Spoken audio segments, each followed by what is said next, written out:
வணக்கம். இன்றைய துளாராசி நண்பர்களுக்கு சர்வ காரியமும் ஜெயமாகும். சற்று பொறுமையும் நிதானமும் வேண்டும். உற்றார் உறவினர் நண்பர்கள் சிநேகிதர்கள் இடத்தில் வர்த்தகம் செய்யும் தொழில் நிறுவனங்களிலும் வாடிக்கையாளர்களிடம் சில பக்குவமுடன் வீண் வாக்குவாதத்தை உருவாக்காமல் நிதானத்துடன் செயல்படுவது மிக மிக நன்று. மற்றபடி எதிர்பார்த்த வரவுகள் கிடைக்கும். புதிய முயற்சிகள் கை கொடுக்கும். எண்ணங்கள் ஈடேறும். காரிய ஜெயமாகக்கூடிய நாளாகவும் அமையக்கூடும். துளாராசியில் வரக்கூடிய சித்திரை 3-4 பாதம் சர்வ காரியம் ஜெயமாகும். மன மகிழ்ச்சியை ஏற்படுத்தக்கூடிய நாளாக அமையும். சுவாதி நட்சத்திரம் மிகவும் கவனமுடனும் எச்சரிக்கையுடனும் வீண் வாக்குவாதத்தை தவிர்ப்பது மிக மிக நன்று. விசாக நட்சத்திரம் சர்வ காரியம் ஜெயமாகும். மன மகிழ்ச்சியை கொடுக்கக்கூடிய நாளாக அமையும். அடுத்தது விருச்சிக ராசி நண்பர்களுக்கு அனைத்து காரியங்களும் ஜெயமாகும்.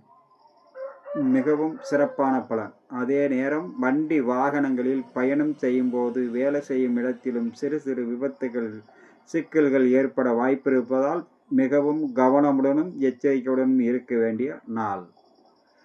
பயணிக்கும் போது தன் பொருளை பாதுகாப்பதில் மிகவும் கவனமுடன் இருக்க வேண்டும்.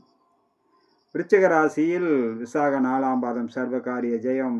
அனுச நட்சத்திரம் வண்டி வாகனங்களில் பயணம் செய்யும்போது கவனமுடன் இருக்க வேண்டும். கேட்ட நட்சத்திரம் சர்வ காரியமும் ஜெயமாகும். அடுத்தது தனுசு ராசி நண்பர்களுக்கு. தனுசு ராசியில் இன்றைய மிகவும் பிரகாசமான நாள். புத்துணர்ச்சியோடு உத்வேகத்தோடு செயல்படக்கூடிய நாளாக இன்றைய நாள் உங்களுக்கு அமையக்கூடும். இன்றைய புதிய முயற்சிகள் குலதெய்வ வழிபாடு, மூதாதையர் வழிபாடு, புதிய மகான்கள் சந்திப்பு, புதிய வர்த்தக தாவனம் உருவாக்குதல் நிறுவுதல் மிகவும் பலனை கொடுக்கக்கூடிய நாளாக இன்றைய நாள் அமையக்கூடும். மூல நட்சத்திரம் சற்று பொறுமைய நிதானம் தேவை. பூராட நட்சத்திரம் அனைத்து காரியத்திலும் வெற்றி கிடைக்கக்கூடிய நாள். உத்திராடம் 1ஆம் பாதம் நீங்கள் நினைத்தது நடக்கும். மிகவும் சிறந்த நாள். அடுத்தது மகரம், கும்பம், மீன ராசியை காண்போம்.